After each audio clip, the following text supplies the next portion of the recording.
President Vladimir Putin has made no secret of Russia's ambition to be the first to win the global vaccine race.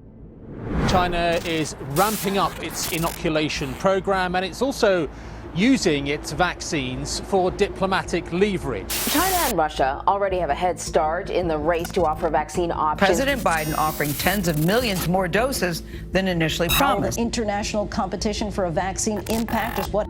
Today, getting vaccines is more difficult than getting nuclear weapons, said the Serbian President Aleksandar Vučić. Just like the Soviet-American arms race in 1945, the race to acquire a COVID-19 vaccine has started. Many wealthy countries are running COVID-19 vaccine programs, and the countries that do not have the ability or capability to develop the COVID-19 vaccine will not only have to be left behind, but also be influenced by those who are the main players in the vaccine race. As we all know, the deadly coronavirus disease was first discovered in Wuhan, a Hubei province, China, and quickly spread throughout the world. Many countries and large organizations are currently attempting to manufacture their own COVID-19 vaccine and hoping to increase production to meet the domestic and global demand. However, so far we can only see that China and Russia are clearly leading the supply of COVID-19 vaccines. Serbia has jumped ahead of many of its European neighbours in the vaccination race, only because the easier access to Chinese and Russian vaccines and production agreements. However, several nations are still struggling to obtain vaccines. Let's take a look at China-Russia vaccine diplomacy span across the globe and try to understand what this could mean. Many countries have sought assistance from China and Russia. The Economist Intelligence Unit (EIU) released a study on April 28th that demonstrates how the two countries are filling the vaccine gap by assisting the developing economics in obtaining the vaccine. Millions of China-Russia vaccines have been sent and agreements have been made to manufacture these vaccines in the countries which are at the rear of the global queue for receiving the Western manufactured vaccine. The aim of vaccine diplomacy is to strengthen the two countries' global position, bilateral ties and strategic power. According to the EIU, the Russian government plans to send shots to about 70 nations, the majority of which are in Asia, Eastern Europe and Latin America. China had distributed or intended to export the vaccine to about 90 countries by April 22nd, 2021. In contrast, the developed world, particularly the United States and the European Union, is providing very small support to those in need, and COVAX, a global vaccine sharing project, is limited to India's ongoing vaccine export restrictions. Both China and Russia are establishing vaccine production facilities overseas and educating local staff to ensure they gain attraction in areas where Western interference is waning. Both countries are engaged in a long-term strategy. They may, however, be using vaccinations to honour close friends or win special favours in addition to increasing their global influence. According to the EIU study, Russian officials began discussions with Bolivian officials about access to rare earth mineral mines and nuclear projects soon after Russia shipped a batch of its locally developed Sputnik V COVID vaccine. And China's generosity to Cambodia and Laos can be explained in part by appreciation for their support for China's South China Sea position. Apart from this, China and Russia are giving away free vaccines to some countries along with financial credit to sell 5G technology and make highway, military and technology related contracts in turn to boost their own economy further. Despite their diplomatic success, China and Russia have struggled domestically. China's massive population may impede its own vaccination campaign, with the Sinovac vaccine achieving an effectiveness rate of just 50.7% in recent phase 3 trial in Brazil, narrowly exceeding the World Health Organization's 50% threshold for COVID-19 vaccines. Meanwhile, due to vaccine uncertainty and domestic production issues, Russia's vaccination program has been slow. Both countries have only provided 0.2 shots per 100 people per day so far, compared to almost 3 times as many in the United Kingdom and France and 5 times as many as in the United States. According to the EIU, Russia will only achieve widespread vaccination coverage in mid-2022 and China in late 2022. Both China and Russia must increase production if they want to become major global vaccine suppliers, although it should be noted that exporting vaccine is politically sensitive for Moscow because its own population still needs vaccination. Latin America and Chinese-Russia vaccine. Governments in Latin America, which have been hard hit by the coronavirus, have been expressing gratitude for foreign assistance in recent weeks. However, one country that has been conspicuously absent from their gratitude is the United States. According to the officials, 2.7 million doses did arrive in Mexico City from the United States. Russia and China, on the other hand, have delivered more efficiently than the United States and Europe. This could have long-term strategic ramifications in the country that has been looked to as massive northern neighbour for leadership. With varying degrees of success, Russia and China have spent decades attempting to make economic and diplomatic strides in Latin America through Spanish-language media broadcasting, arms sales, and trade. However, analysts believe that prioritizing Latin America now would pay off in the long run, with benefits ranging from UN support to trade agreements and stronger economic ties. It is clear that this is not only vaccine diplomacy, but also vaccine geopolitics, according to its regional think tank. The vaccines have suddenly become a tool for countries seeking to boost their own positions through a stronger presence, whether strategic or economic. Russia turns to China to develop Sputnik shots to meet the global demand. Russia, as the first nation to authorize a coronavirus vaccine, set out to make it widely available.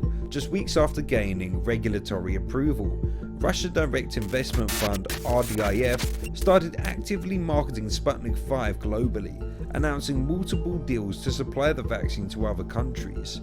So far, it has prevailed the public relations war. Russia planned to supply 630 million doses of Sputnik 5 to over 100 nations. So far, Russia has only delivered a fraction of the doses, far less than what it has promised to deliver. Why can't Russia supply according to the demand? Well, the demand for Sputnik 5 exceeds Russia's domestic production potential. One of the reasons for lower production is that the Russian Direct Investment Fund that backs Sputnik 5 also reaches out to a number of pharmaceutical companies in India, South Korea, Brazil, Serbia, Turkey, Italy, and other countries. There are a few reports showing that these foreign manufacturers, with the exception of Belarus and Kazakhstan, have produced significant quantities of the vaccine so far, but still it does not meet the global demand. In an attempt to speed up the development of the Sputnik 5 coronavirus vaccine, Russia enlisted the support of a number of Chinese companies. In spite of the delays, Russia's vaccine diplomacy has made some huge political, strategic, and financial gains. Since the United States and European Union are focusing mostly on domestic vaccination needs, Russia, on the other hand, is highly ambitious and likely to achieve its gains by collaborating with China on Sputnik 5. This could be a win-win situation for both of these countries. Where the entire world is desperately in need of more vaccine supplies, Russia is making the most of the situation. Russia has been able to develop stronger diplomatic relations in areas where it has not been able to before, and now has ample opportunity to further its interests while the US, EU, and India are concentrating on domestic need. According to the EIU, the West is losing the COVID-19 vaccine diplomacy fight in key emerging parts of the globe to Russia and China, with long-term strategic implications. China and Russia are quietly gaining ground and playing long game by sending millions of coronavirus vaccines to developing countries. China and Russia have been actively shipping vaccines in the past few months. The Western forces such as the United States and the European Union have mostly been absent from vaccine diplomacy so far. Worrying for the Western countries, the EIU concluded that the harm to their prestige has already been done and would be difficult to restore. Sputnik 5 will be distributed to about 70 nations, mainly in Asia, Eastern Europe, including former Soviet Union members, and Latin America. According to a survey, China has shipped or plans to ship COVID-19 vaccines to around 90 countries.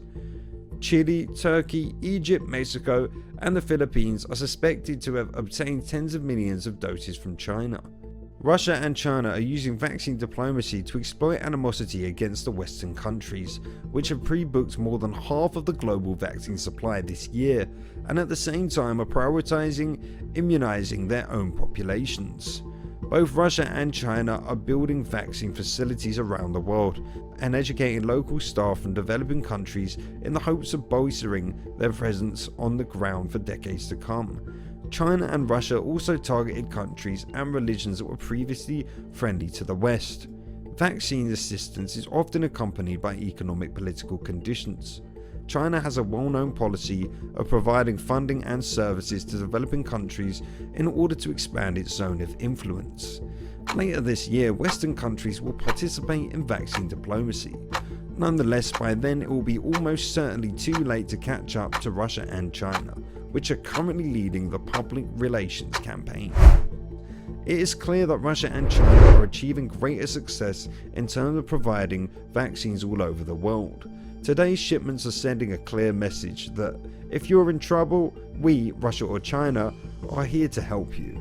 China has made timely and strategic interventions after COVID-19 started to show its global effects in economy and politics. Beijing provided medical equipment and expedited sales of ventilators, ambulances, masks and oxygen plants, as well as $1 billion in loans to cover the cost of COVID-19 vaccines. While the United States discarded its global leadership position in the war against the pandemic, several Latin American governments turned to China for help. China was already a major trading partner for many South American countries, and those relations could deepen. There's also the advantage of soft power, which both Russia and China are pursuing, particularly when both countries are under fire for restricting citizens' rights at home. Right now, no one receiving doses is concerned about the so-called human rights abuse or democracy in these countries. What is obvious and will be remembered is that they come to help before the United States or the European Union.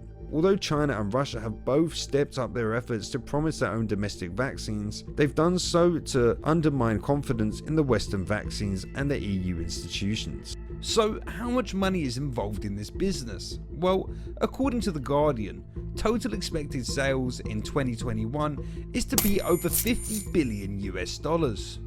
Furthermore, it is believed that people might need to be vaccinated every year, or every 2 or 3 years for quite some time, and maybe forever. And the more variants we see, the more there might be need to tweak the vaccine, so a booster may be needed for the new variants as well. We can clearly see that after Brexit that the Russian-backed European propaganda against Oxford University's AstraZeneca has played a huge role in the global spread of China-Russia vaccines. Only time will tell the true effects of Russian and Chinese vaccine diplomacy on Europe and the rest of the world. Despite The Economist intelligence unit's prediction, it is difficult to tell who would win such a war, especially when the prophet shows no signs of losing. Therefore, we must certainly follow the numbers instead, and understand who would mostly benefit from this situation, regardless of all circumstances with this new coming technology.